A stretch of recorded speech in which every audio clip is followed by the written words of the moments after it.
All right, welcome everyone to the Noncommutative Geometry and Topology seminar. It's my pleasure to introduce this week's speaker, Therese, Basa, Landry, who's currently at the Fields Institute and will tell us about developments in noncommutative fractal geometry. Please go ahead, Therese. All right, well, thank you very much for this opportunity. I'm always elated to meet non-commutative geometers and hopeful potential collaborators, and also such an audience.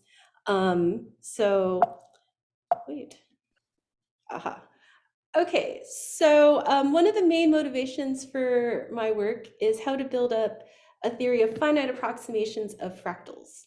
And so that's because there are many structures, there are many examples of natural phenomena that mathematicians would call fractal, by which I mean fractured or rough, but of course a fractal is an infinite object.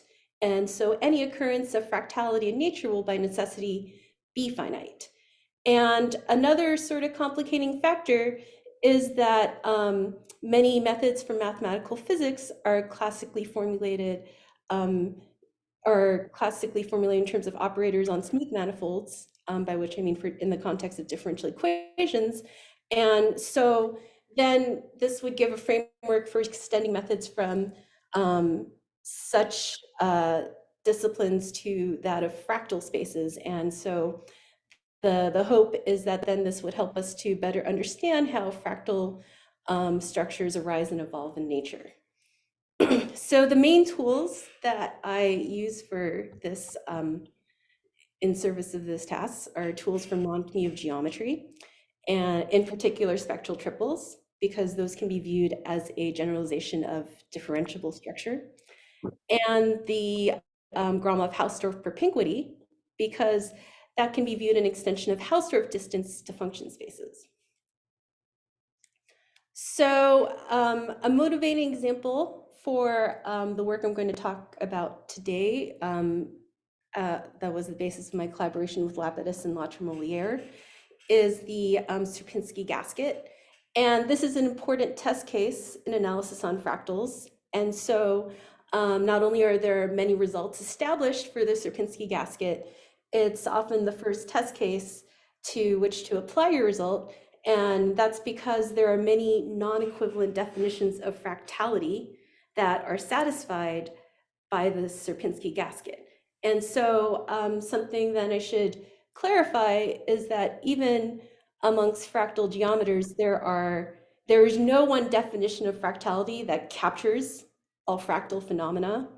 And so the definition of fractality is still something that is evolving and up for debate. And so for all the sort of major definitions, there are counterexamples to those definitions. So for example, the Sierpinski gasket, it is, you can see that it's self-similar, but there are examples of fractals, as we'll see later, that are not self-similar. It also has fractional Hausdorff dimension. There are fractals that don't have fractional Hausdorff dimensions. So for instance, if you look at the graph of the Cantor-Lebesgue function, that's something that's agreed to be a fractal, and that does not have fractional Hausdorff dimension. Also because I work with a non-commutative analog of Hausdorff distance, most importantly, this fractal can be realized as the unique fixed point of an iterated function system. And so again, for example, say fractals that occur in nature, there are plenty of fractals that can't be realized or described in this way. And so in particular, here's the iterated function system. So an iterated function system, it requires, you need a complete metric space and a finite set of contraction mappings. So this is the particular one that realizes the Sierpinski gasket, making therefore the application of the Gromov-Hausdorff propinquity in this context a promising one.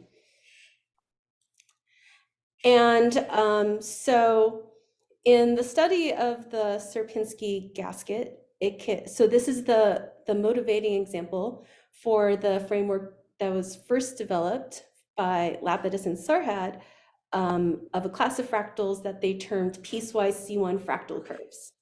And so a piecewise C1 fractal curve is a compact length space. And so that means that any 2 points in the space, the distance between them is realized by a path in the space. And so the Sierpinski gasket is an example of such a space for which, so this first axiom tells you that the space can be decomposed into a countable set of parameterized curves that can also be written in terms of decrease, so it can be enumerated with respect to decreasing arc length. The second axiom, it gives you a way to get a handle on the geodesics in the space with respect to these parameterized curves. And so as I'll expound upon later, the Sierpinski gasket is an example of, an important example of a fractal that falls, that can be described as a piecewise C1 fractal curve. But also this one here is the harmonic gasket. So that's a different fractal. So you can see that it does not have self-similarity. So it's an example of a fractal that is self-affine rather than self-similar. It can be realized as an iterated functions, as the unique fixed points of an iterated function system. But also, this is actually a fractal for which there exists the most well-developed version of a measurable analog of Riemannian geometry due to Kugami. So Kugami has like these measurable analogs of Riemannian volume and other such things entirely developed in this context. And so that this example falls within this sort of general sort of class of fractal curves defined by Lapidus and Sarhad, then that makes this a very promising framework upon which to build a non-commutative geometry for fractals.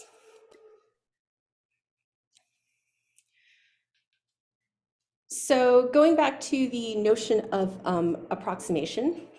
So now that I have a framework for viewing a general framework for viewing the Sierpinski gasket, what is an accompanying notion of approximation sequence for this general framework? So here's the usual way of realizing the Sierpinski gasket as an increasing sequence of finite graphs.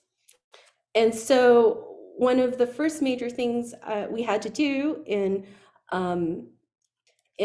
the project with Lapidus and Latramoliere was to figure out what sort of properties this approximation sequence exhibits and generalize them so that we could come up with a notion of approximation sequence that could be applied to any piecewise C1 and be such that it has the sort of properties that in this test case allow us to actually not only approximate the fractal with respect to that allow us to approximate spectral triples on the Sierpinski gasket by spectral triples on the finite graphs. And so our notion of approximation sequence is such that then spectral triples supported on such a sequence will, in terms of a non-commutative metric, approximate a spectral triple on the piecewise C1 fractal curve.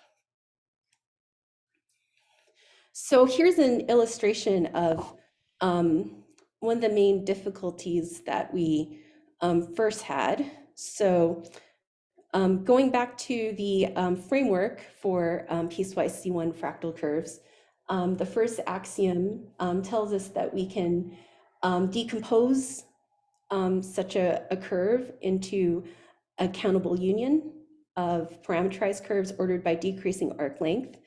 And so then the problem is that even if we could enumerate them in such a way then what subsequence of those enumerations, what properties would have to be exhibited so that that would be appropriate for notions of approximation. So even looking at the classical Hausdorff distance, so what I have here is so SG1 is this finite graph in black. And so to calculate the Hausdorff distance between the Sierpinski gasket and this finite graph approximation, well, then that's realized by if I take you can see that it's 1/8. If I take a ball here and I set one at this vertex and I grow it by 1/8 and at that vertex and all along here, then that is like the smallest such thing by which I could cover the Sierpinski gasket by balls centered in this finite graph. On the other hand, if I take a smaller number of these parametrized curves, then I don't get an approximation that is as close. And so it matters up to which number I might take this enumeration, because like a certain enumeration might not capture all the parametrized curves of a certain length. And so that's something that is encoded in our notion of approximation sequence. So here it is. So again, we have a piecewise C1 fractal curve with, and so therefore we have a parametrization and an approximation sequence of that curve compatible with a certain parametrization. So it's a strictly increasing function, and it has like the following properties. So because they're the piecewise C1 fractal curves, because this parametrization is, we have an enumeration, it's ordered by decreasing arc length, then each of the numbers in this sequence is going to determine a finite graph, because it tells us up to which parametrized curve to take our union over. And then, so we have the endpoints of the curves, and then we define the geodesic distance to be, so each of these geodesic distances, as we'll see, they're actually different when we restrict to each of these finite graphs. And so that led to some other technical difficulties we had to overcome. And this increasing sequence is defined so that the accompanying finite graphs have the following property. So namely that the vertices of the finite graphs, this tells you that they're distributed throughout each finite graph in a particular way. So that's what this encodes. But also, this ended up being a very key property, that the restriction of the geodesic distance on the entire fractal to just the vertices happens to exactly coincide with the geodesic distance on the finite graph. So here's an example of an approximation sequence for the Sierpinski gasket. So here we have the parametrized curves, all of say length 1. So that will be these first 3 here. And then we next have all the edges of length 1/4. And so we can enumerate them. They come next in the enumeration, and then next all those of the next smallest length. And so you can see from the self-similarity in this case, you can see reflected in in this particular approximation sequence in these powers of 3. But of course, by no means that's like every single piecewise C1 fractal curve is going to have some different kind of approximation sequence.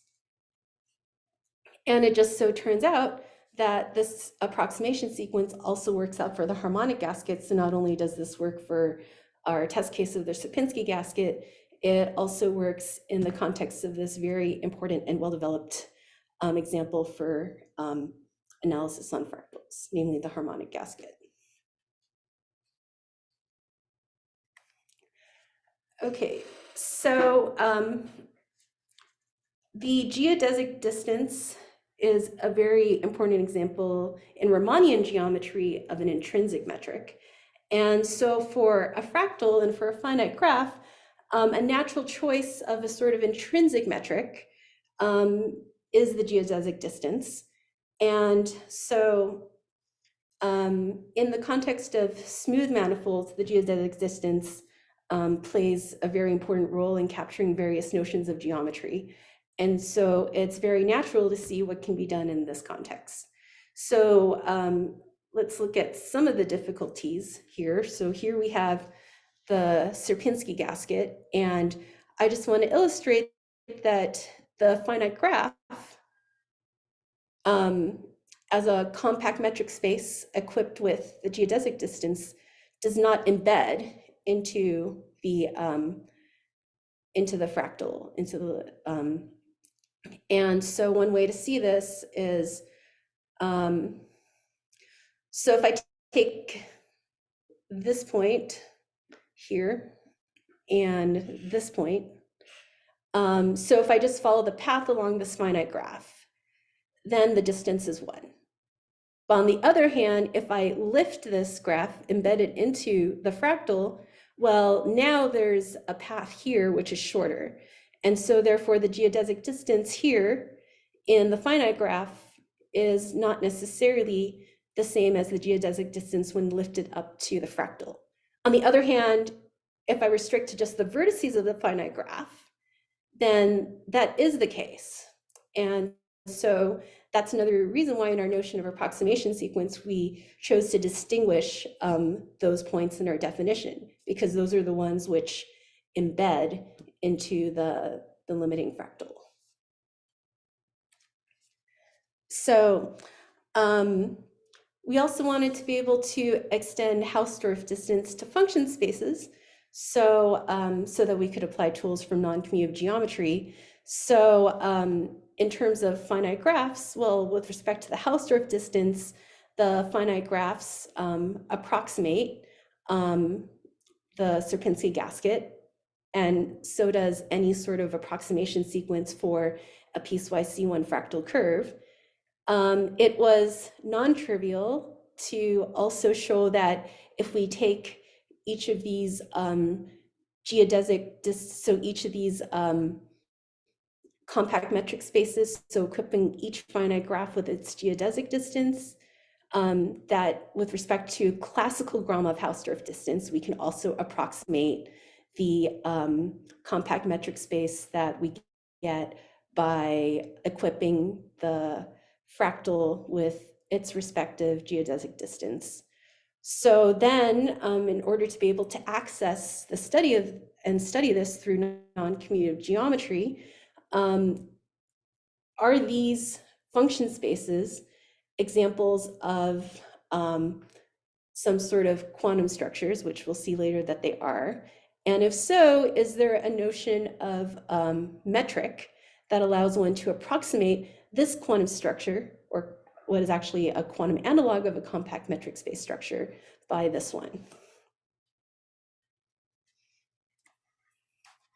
So, so here's the motivation for non-commutative fractal geometry, which I should put down Dr. Lapidus's name. So he is probably the one that coined this term. And so one of the motivations are, well, many fractals are compact Hausdorff spaces. And so therefore, through the lens of non-commutative geometry, then topological properties of such fractals can be recovered from the algebraic properties of their spaces of continuous complex valued functions. So we all, of course, know and love the Gelfand-Naimark theorem. And so some examples in the commutative context where we have the complex numbers star isomorphic to C over singleton. Here's one of the, but also we can view AF algebras as non-commutative analogs of Cantor sets, because in this framework, X is a totally disconnected compact metric space if and only if C of X is a unital commutative AF algebra. So something that is surprising and something that is a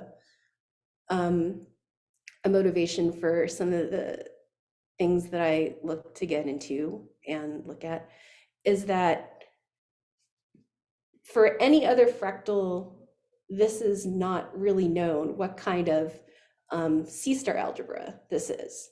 So even though this is still a commutative C-star algebra, it's still not known for, say, even the Sierpinski gasket, what kind of C-star algebra is this? So this is known for Cantor sets, but not for fractals beyond this. And so that's one of my motivations for learning about different kinds of C-star algebras, is to help me in even identifying for the Sierpinski gasket, let alone other fractals, what C of X is star isomorphic to, even in the Gelfand-Nightmark framework. Oh, and so here, this is just a note about, so this is the vertices, so the dense points, the Sierpinski gasket, that's not a unital C-star algebra. Okay, so another tool from non-commutative geometry is spectral triples, and those are due to Kahn. And so that is another sort of way to try to access the study of fractals, as we'll see from the perspective of non-commutative geometry. And so a spectral triple, it is the ingredients involve a unital C-star algebra. We have a Hilbert space, and we have a representation of that unital C-star algebra as bounded operators on that Hilbert space. And we have a distinguished operator on that Hilbert space, such that the set of commutators in that, which extend to a bounded operator on that space, is dense in the C-star algebra. So this is meant to be analogous to the denseness of C1 functions in C of X. And then also this operator has compact resolvent. What this does is it allows you to extract notions in the context of non-commutative geometry of so metric and measure. So this allows those things to be computable within this context. And so if that underlying representation is faithful, then our triple is called a spectral triple, and our distinguished operator a Dirac operator. So here is, so the use of spectral triples or the development of them can be viewed as a non-commutative Riemannian geometry.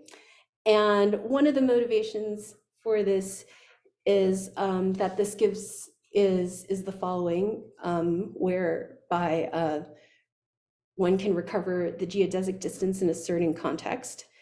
And so here in Riemannian geometry, this is the classical way in which geodesic distance might be is captured. And the key difficulty for a space like a fractal is that the data is paths. And on a fractal space, the paths might be very ill-behaved. And so already then within the framework of Riemannian geometry, then a fractal is already many times going to be pathological with respect to this perspective. But using the ingredients of that later became the basis for a spectral triple, Kahn was able to show in the very particular setting of a compact spin Riemannian manifold that in that particular context, the natural choices of unital C-star algebra and Hilbert space and Dirac operator, through all these operator algebraic sort of data, one is able to recover the geodesic distance in that context. And so in recovering the geodesic distance, well, in Riemannian geometry, that often captures the geometry of the space. And so this sort of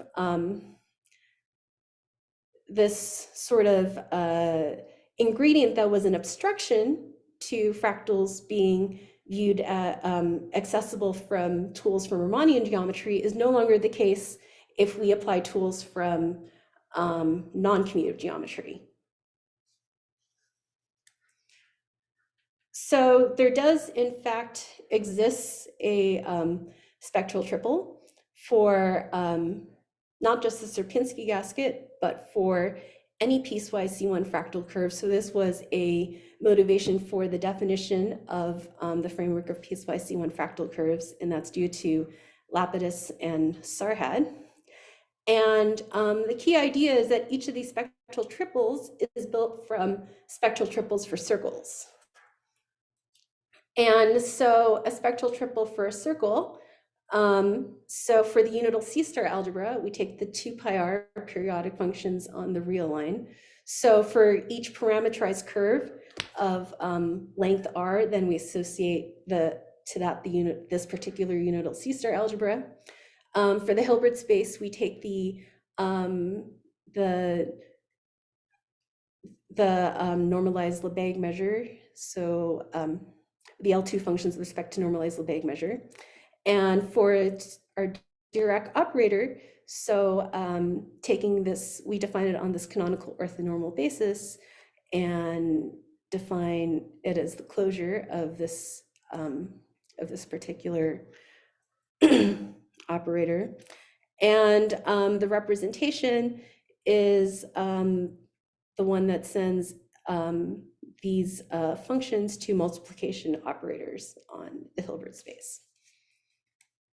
So then taking all those ingredients, we have a piecewise C1 fractal curve. And so to each parameterized curve, we take each of the, we associate a spectral triple for a circle. So then we have like a countable sum of spectral triples. And the thing that is non-trivial and not necessarily the case is that such a countable direct sum of spectral triples will also yield a spectral triple. So that was part of what Lapidus and Sarhad showed in the general setting of piecewise C1 fractal curves. And then because each of these fractals belong to that class, then their arguments also apply in these particular settings. So they show that this particular construction yields not only a spectral triple on the limiting fractal, it also recovers the geodesic distance, and so captures the geometry of the fractal. So really their work, well, the inspiration came from work Lapidus did with Antonescu and Christensen. And so this construction that I talked about in general, they actually did in particular for the Sierpinski gasket. And so it's the, so in that particular setting, not only do you get the geodesic distance, you also get more information. In that case, the spectral triple also recovers the Hausdorff dimension and the Hausdorff measure. And again, given the role of Hausdorff dimension in often characterizing fractals, and the same thing with Hausdorff measure. So in this particular case, this particular spectral triple construction captures many essential aspects of the geometry of the fractal. So now we have a sort of generalized notion of differentiable structure on fractals. And the motivation for extending Hausdorff distance to them is to give us a way to metrically approximate such differentiable structures by such structures on simpler kinds of objects like finite graphs. So it turns out that this sort of non-commutative analog of compact metric space that I'll introduce in a second, that this in fact supports this sort of non-commutative analog of differentiable structures, i.e. spectral triples. And so in order to, and so that the same framework that's going to allow us to approximate this structure by non-commutative analogs of differentiable structure on the finite graphs are in fact supported on non-commutative analogs of compact metric spaces. So this is going to allow us to get all the way from the level of the finite graphs, which is the Hausdorff distance level, all the way to the level of the spectral triples, which is at this particular non-commutative metric structure. So what is the framework for approximating Lapidus-Sarhad spectral triples?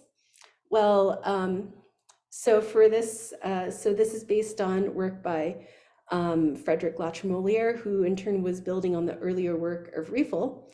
So he introduced a generalization of the Gromov-Hausdorff distance that was recently extended to spectral triples.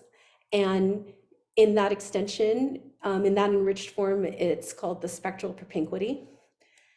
And our main result informally is that if I have a piecewise C1 fractal curve with a parametrization and our notion of approximation sequence compatible with that parametrization, then the Lapidus-Sarhad spectral triple supported on the finite graph converges in the sense of this non-commutative metric or spectral propinquity to the Lapidus-Sarhad spectral triple on the piecewise C1 fractal curve. So this non-commutative metric requires that the space also support a quantum analog of compact metric spaces. And so ours is due to Riefel. So namely, we have a quantum compact metric space. We have a unital C-star algebra. And it's a pairing of a unital C-star algebra with a semi-norm that exhibits the following properties. So namely, it vanishes on scalar multiples of the identity. And the Monch-Konorovich metric defined on the state space, it metrizes the weak star topology on the state space. So when you have such a pairing, then the two together define a quantum compact metric space. And the motivation behind this, the definition of this quantum analog of compact metric space comes from the following. Namely, every compact metric space, this is the prototypical example, is also in fact a quantum compact metric space. So if we take as our unital C-star algebra C of X, and then take the Lipschitz semi-norm for the metric on the compact metric space, then it can be shown that this satisfies all the properties that were encoded in the in the definition of a quantum compact metric space. So this is the prototypical example of a compact metric space. And so the basis for the definition of quantum compact metric spaces. And this is still important in the in the commutative case, there are still things waiting to be discovered. Well, because if we all know that you can embed a compact metric space in the state space, and so that means the state space contains all the metric information about the compact metric space, but you can view this as an enriched perspective because there is more information waiting to be gleaned. And so hopefully such information can be gleaned through the further development of a non-commutative geometry for fractals. Well, and really for in general too, but my motivation being that from fractals. So, so Latremollère developed a sort of quantum analog of, or an appropriate notion of quantum metric between quantum compact metric spaces. So two quantum compact metric spaces are said to be fully quantum isometric if there exists a star isomorphism that gives you an isometry at the level of the state spaces, each equipped with the Monch-Konorovich metrics.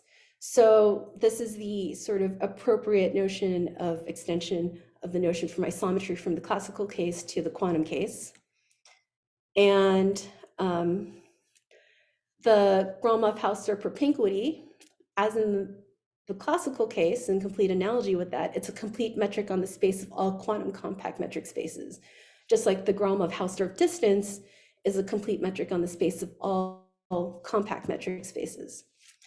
And if you have two quantum compact metric spaces with Gromov-Hausdorff propinquity 0, then the two are fully quantum isometric. And again, this is in direct analogy with the classical case, where distance 0 between two classical compact metric spaces for the Gromov-Hausdorff distance implies the existence of a isometry between the two compact metric spaces.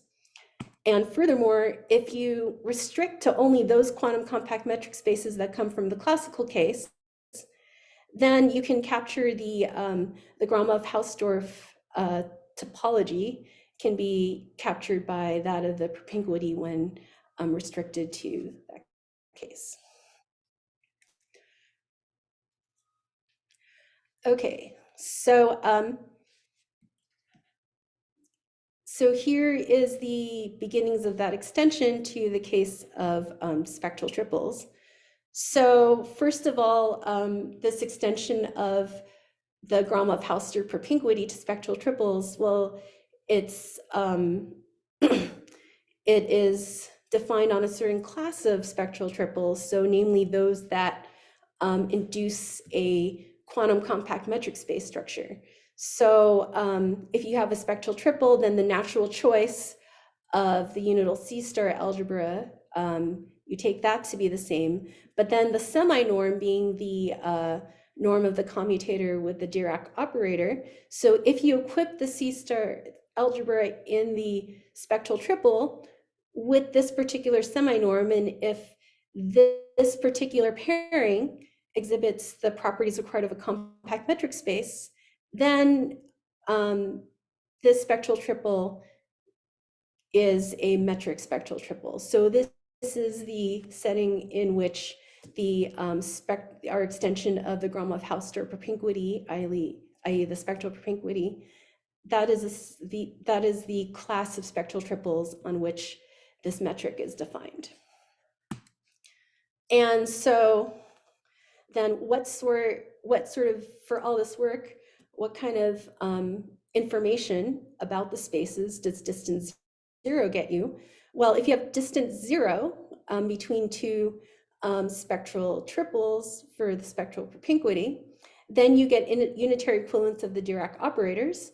And so from the perspective of non-commutative Riemannian geometry, then that means that all the information that you can extract about the space from the properties of the Dirac operator, so that's preserved in that case. So you can say that those two are the same. And then also, because these are supported on, because these induce quantum compact metric space structures, then even at the level of the underlying quantum compact metric space structures, distance 0 for the spectral propinquity implies also our notion of equivalence or quantum isometry between the two underlying spaces. So then getting back to the context of piecewise C1 fractal curves. So again, with the, so looking just at the, focusing on the case of the Sierpinski gasket, we have, we defined our notion of approximation sequence compatible with an accompanying parametrization. We have the Lapidus-Sarhad spectral triple on the Sierpinski gasket, and also such as spectral trip, we can also use this construction to define a spectral triple on each of the finite graphs in this approximation sequence. And it turns out that these are each metric spectral triples, because when we equip each of these the corresponding unital C-star algebras with the semi-norms coming from the Dirac operators, we get quantum compact metric spaces. And So not only do we get metric spectral triples, we also get a metric spectral triple. We get that it can be approximated by the spectral triple on the approximating finite graph. So not only do we have levels of approximation at the Hausdorff distance level in the classical case, but all the way up to the quantum compact metric space structures and the spectral triple structures, and the same arguments, because of the way we defined our generalized notion of approximation sequence, apply not just in the case of the Sierpinski gasket, but even if you take the Sierpinski gasket and replace it with any piecewise C1 fractal curve for which you have a notion of approximation sequence, the same arguments apply for any fractal in this class. So one of the things since that project that I've been doing is looking at a way to take some of those tools and use it to define a non-commutative set. And so the motivation for this question, so we all know from the Gelfand-Naimark theorem, we have this correspondence between classical spaces and commutative C-star algebras. And so by analogy, non-commutative spaces and non-commutative C-star algebras. But this still sort of begs the question, what is the set underlying a non-commutative space? And so how do these same tools play out? Well, for classical spaces, so here is the basis of our sort of attack to this problem, is that the discrete topology on a set is its power set. And remember, when you have a classical compact metric space, then we have that that space is homeomorphic to the space of characters equipped with the Monge-Konorovich metric with respect to the semi-norm. And so even in the case of the Cantor set, where we have, so even in the case of this Cantor set, which is a commutative C-star algebra, so for instance, Aguilar and Lopez, they were able to show that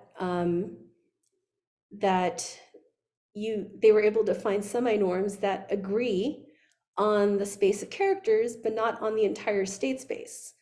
And so that means that even in the classical perspective, or even in the commutative case, there's a lot of things to discover. And so this gives like an enriched perspective, even in the case for a fractal. And so one of the things that, my motivation for coming to this project was to try to also understand what sort of other information might be lurking outside of the space of characters in the state space. So then this brings us to, under what motivations does this Monge-Konorovich metric, in analogy with the discrete topology on a classical set, and under what conditions does this induce the finest possible topology on the space of characters? So, well, in our approach, we've been working on the finite dimensional setting. So this is sort of a tool that allows us to, first of all, for any commutative examples of finite dimensional quantum compact metric spaces, you can generate semi-norms that will give any finite dimensional finite dimensional spaces a quantum compact metric space structure. So this lemma gives you a tool for generating such examples, for commutative such examples. And you can also equip matrix algebras with a quantum compact metric space structure by taking as the semi-norm the normalized trace, and then taking taking the matrix norm between the difference of these two matrices, and that semi-norm will equip any matrix algebra with a quantum compact metric space structure. So here we have a way of generating examples that are finite dimensional and commutative and non-commutative, And so by studying these cases, then we can use this as a basis for what to do in the infinite dimensional setting. So in getting to the infinite dimensional setting, then what semi-norms can be viewed as non-commutative generalizations of the discrete metric. And so we like to take the insights from these examples and use some sort of tools from category theory for getting a better understanding of quantum compact metric spaces. So there already do exist some conditions under which morphisms for C-star algebras for quantum compact metric spaces give you isometries between the state spaces. And so we're also using these examples to give us an idea how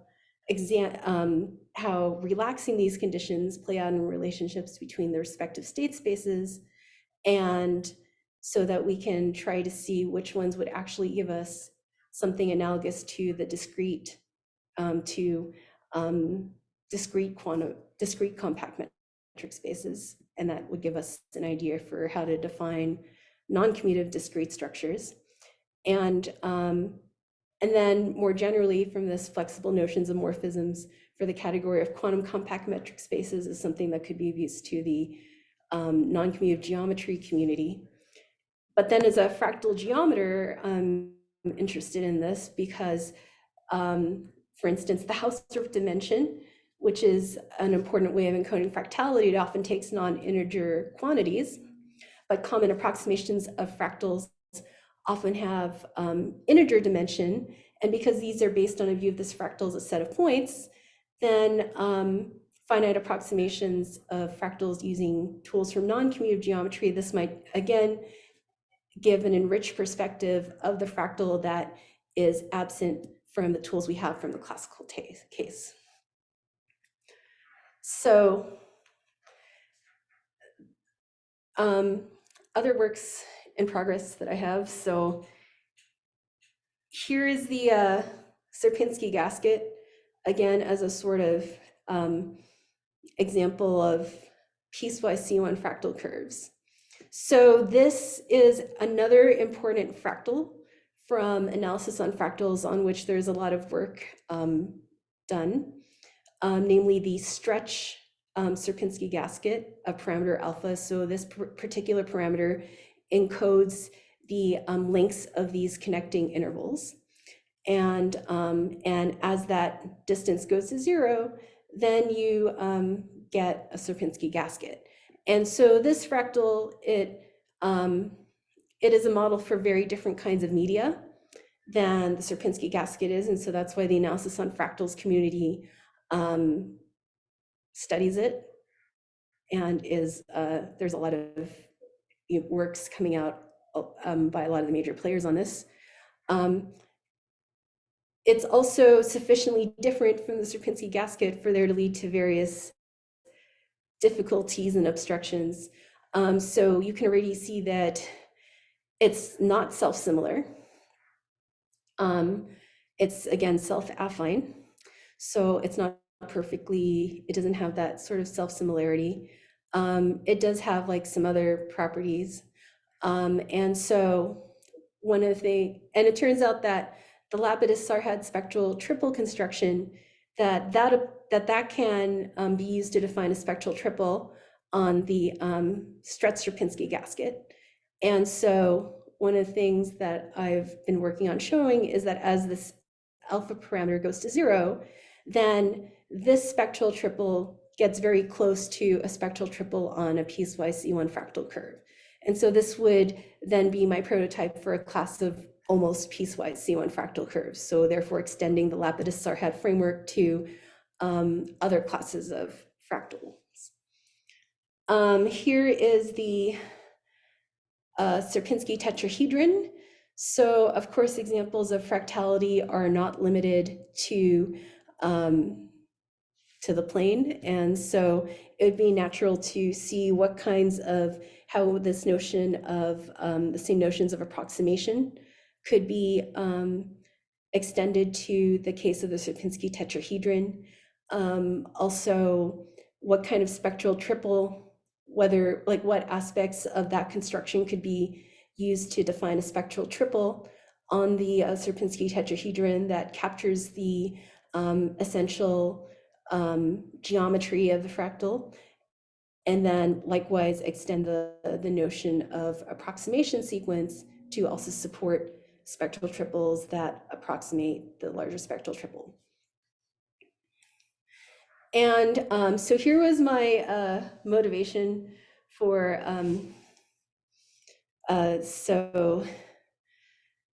actually some other research visits I had earlier this year.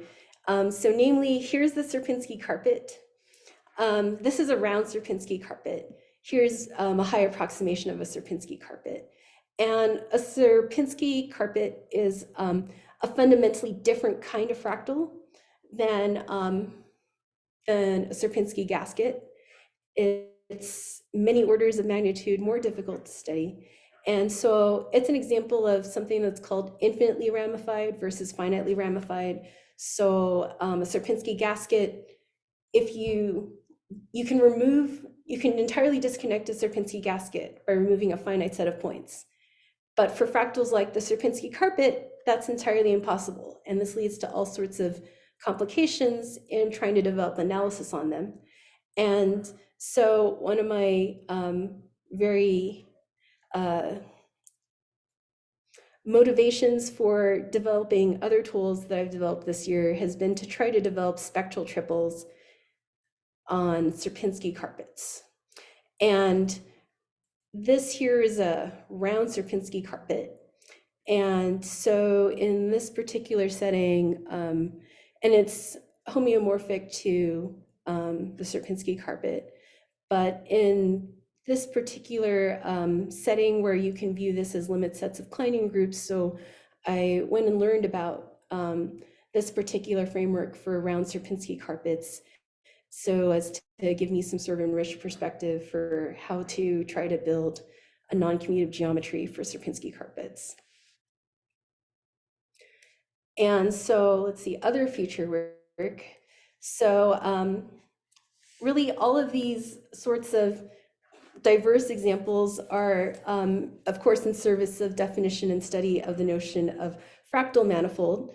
Well, the geodesic distance, remember, it encodes the geometry of the manifold, and the Lapidus-Sarhat spectral triple, it recovers the geodesic distance, and then adding the Gromov-Hausdorff propinquity and spectral propinquity metrics to this sort of toolkit for developing this framework for a sort of notion of manifold that could capture fractals. And so that was a motivation for that and for other sorts of tools that I would add to my toolkit throughout my career. And again, for classification of C-star algebras on fractals, so again, remember that even within the Gelfand-Naimark sort of perspective, it is not known beyond the case of Cantor sets what the exact nature is of C-star algebras on fractals. So even like this is, this is entirely wide open. And so that's been a motivation for me in what kinds of sorts of non-commutative C-star algebras even, and commutative C-star algebras that, that I've learned about, or increasing my experience with them. Another thing that I'd like to do is to use spectral triples and also the spectral propinquity to both define Laplacians on fractals and a notion of approximation of them.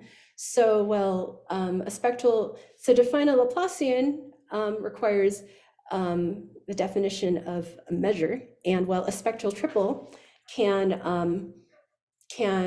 you can define a notion of measure called Dix-Meillet trace through a spectral triple.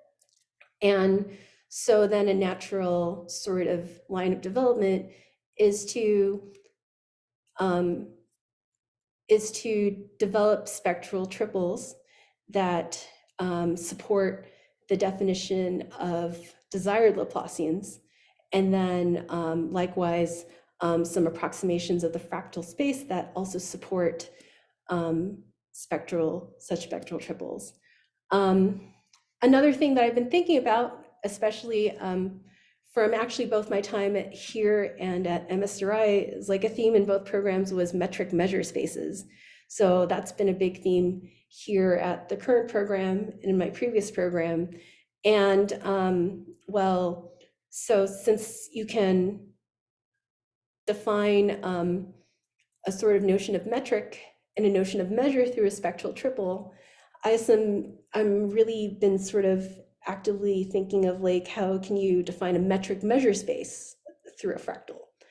And so actually, in fact, soon on the archive this week, there will be a work by myself and Carla Farsi and Nadia Larson and Judith Packer with a spectral triple that is through which one could define a Dix trace and also a sort of appropriate notion of metric.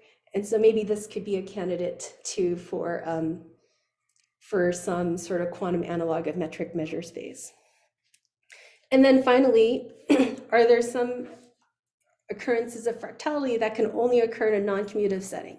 So this requires, not only kinds of the differing, notions that there are fractality, but then what are the, appropriate sorts of quantum analogs of these same ideas? So for instance, we have a non-commutative metric.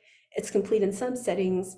Is there an interesting iterated function system that could be defined using that non-commutative metric? And does it define, spaces of interest? And so that might be a fractal that is truly non-commutative and occurs only in the non-commutative setting. Okay. Well, thank you very much. And yeah.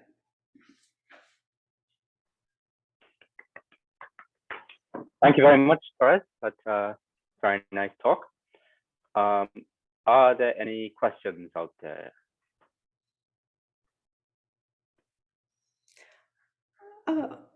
I just realized that in not seeing all the faces, maybe somebody might have stopped me for a talk. I mean, for a question. We were watching just to make sure, yeah. Okay. Well, I have a question or two.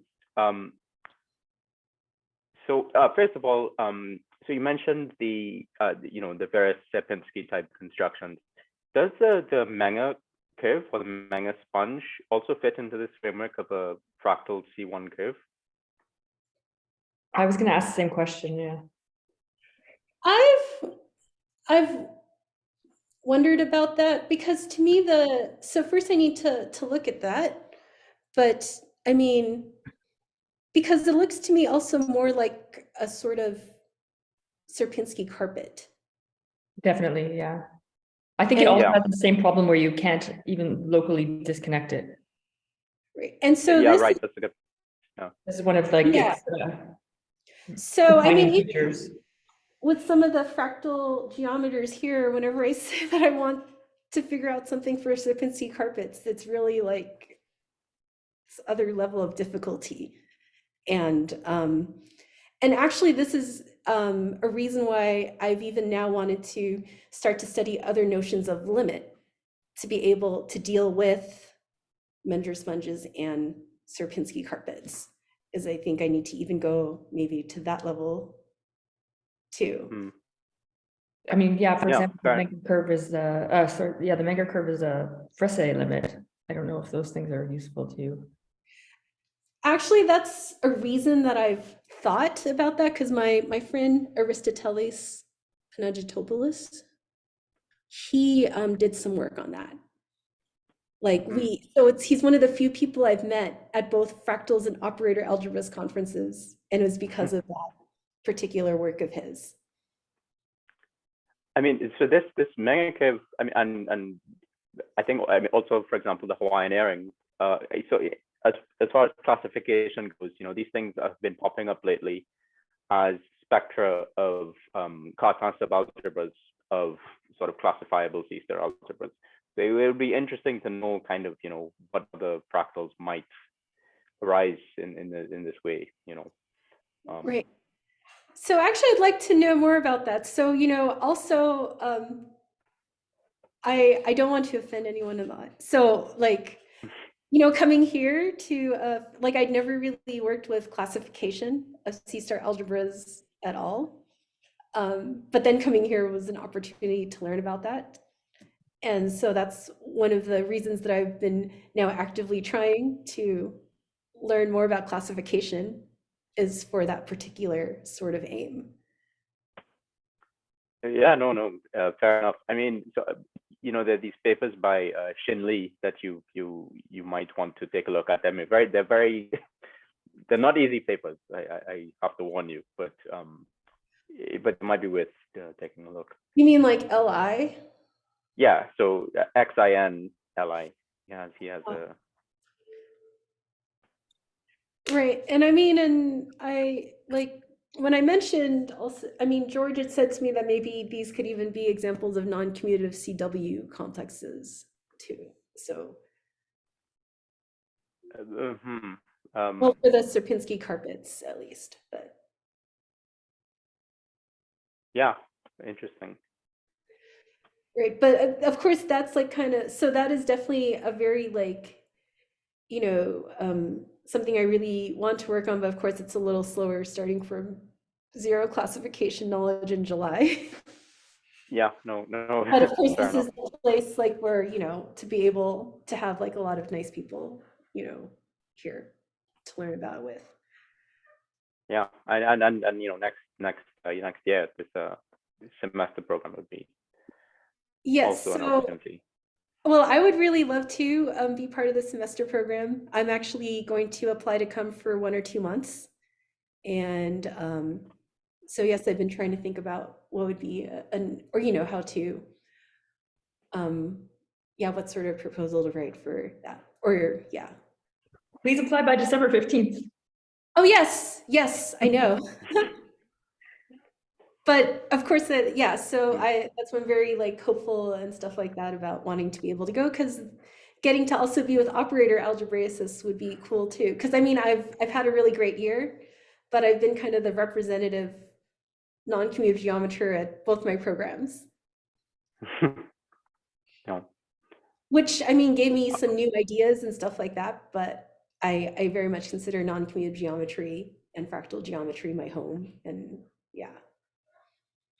And these, on that, sorry, go ahead. spectral triples that you look at on your fractals, do they have any of these extra bonus con things? You mean like the Dix-Mier trace? Well, I mean, for example, for the Kahn's reconstruction theorem for a manifold, from a spectral triple, there's all these extra conditions that you need to ask for. Do you get any of those, like summability and this sort of stuff? I don't know. The orientability, stuff like that. Right.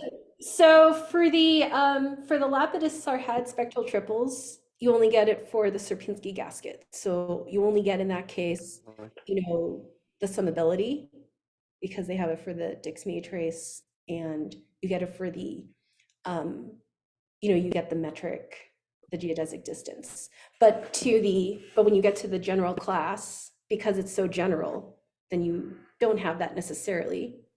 Sure. On the other hand, this thing which will be posted in the archive, just because I couldn't really rush it. So that spectral triple that we will have, it will induce both a quantum compact metric space structure, and it will also be finitely summable.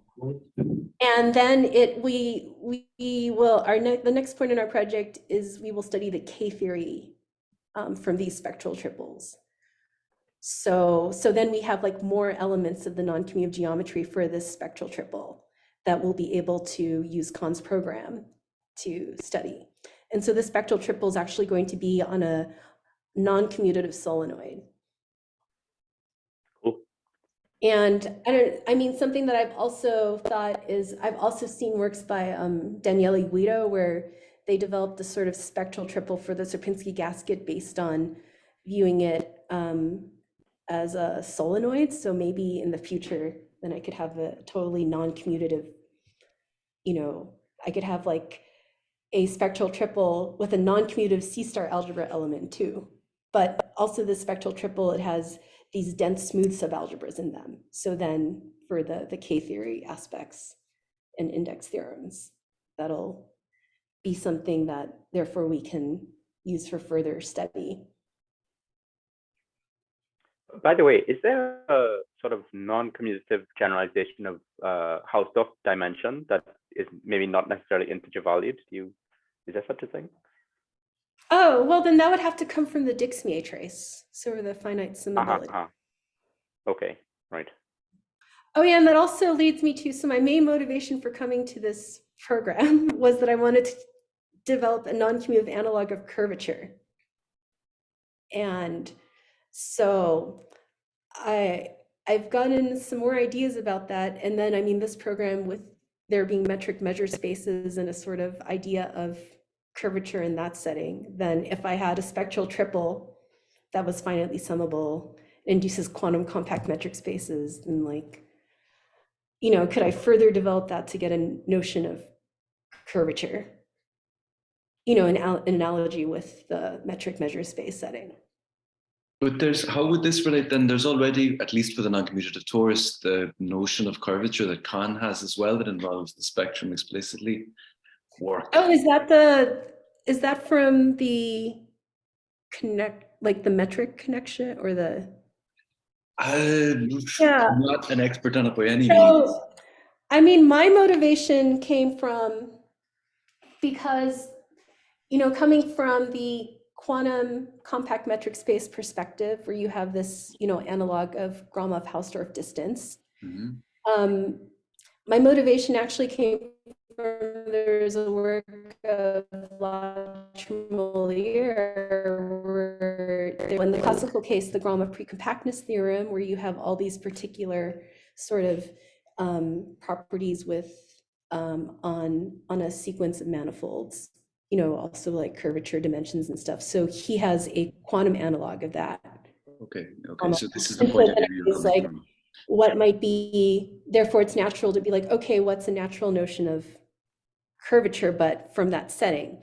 And so when I first proposed this, because the application for the program was 2 years ago, I was pleasantly surprised to see that since then that some people have come up with non-commutative analogs of curvature.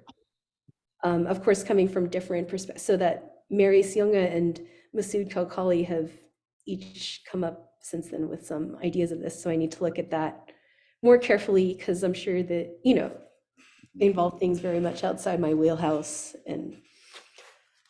But to me, that's pretty exciting that. I mean, I don't know whether it's helpful, but you could, from the spectral triple, you have an associated differential graded algebra, differential calculus. And then for this, you have a natural notion of connection, which is just going to be some map from omega 1 to omega 1 tensor omega 1 that generalizes the classical properties of connection. And then applying this twice, as you always can, gives you a notion of curvature as well. Not scalar curvature like you're talking about, but then this would be the connection curvature, which you can then apply using appropriate maps to produce scalar curvature. Whether or not that's useful for what you're doing, I don't know. Right. Well, those are things where I realize I need to gain some more tools for those things. And that was how I ended up here for the semester. Maybe I can just ask one quick question that's kind of a little bit open. You were talking just at the end about maybe having a non-commutative version of a fractal. Do you have some idea of what that might require? Well, that's where, that's where having this, I think that was one of Dr. Lapidus's main motivations for reaching out to La Tremoliere, is because the Gromov-Hausdorff propinquity is a complete metric. Then, okay, so that's already an important ingredient for the iterated function system definition of a fractal. So then the next thing is, what is an interesting enough set of contraction mappings, or what is the right choice of contraction mappings so that you get something interesting? But because we have a complete metric, then the possibility is there. Oh, that's very interesting. And I mean, this is kind of, in a way, I mean, also been kind of a big, sort of holy grail in a way, because, is like, say with the Lapidus head spectral triples, those are all on unital or, on commutative C-star algebras. So then, studying a fractal, but with a truly non-commutative one, like that would be pretty cool. Oh yeah. And maybe I'll just ask, I mean, this is not super related, but you mentioned to me when I was in Toronto, this notion of a random fractal, which I found very interesting. Is that something you've ever thought about in this sort of non-commutative setting? Like, so that is something that I have been wanting to work on, because I'm like, well, okay, so there's, C of X for X, a regular fractal, right? But then there are also, say, like random Cantor sets, and these sort of random fractals, which because at each step it's not determined exactly what you'll do at each step, but they look a lot like, say, a Cantor set, or a lot like a snowflake. So then, to me, the first step would be, what kind of C-star, it's to try to understand the C-star algebra supported on a random fractal.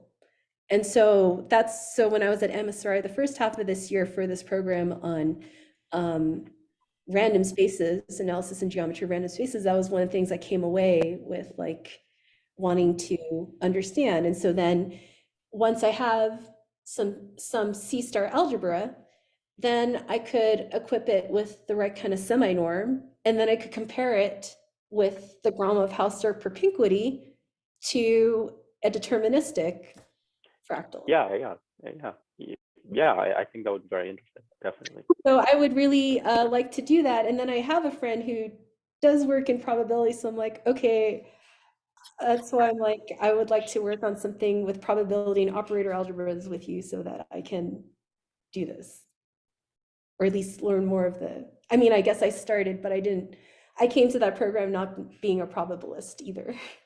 Yeah, yeah, fair enough. Getting to hang out with them yeah. for the whole semester. Yeah. Well, I'm definitely looking forward to the paper on the archive this week, and if you ever get that probabilistic stuff going, I'd be super interested in that. So I'm actually, really actively trying to do that. Now, like, that's like a pretty serious, like, thing. That, I mean, as a consequence from that program, like, getting ideas, and then now thinking about it more, like, which things are kind of more manageable to do. And Yeah.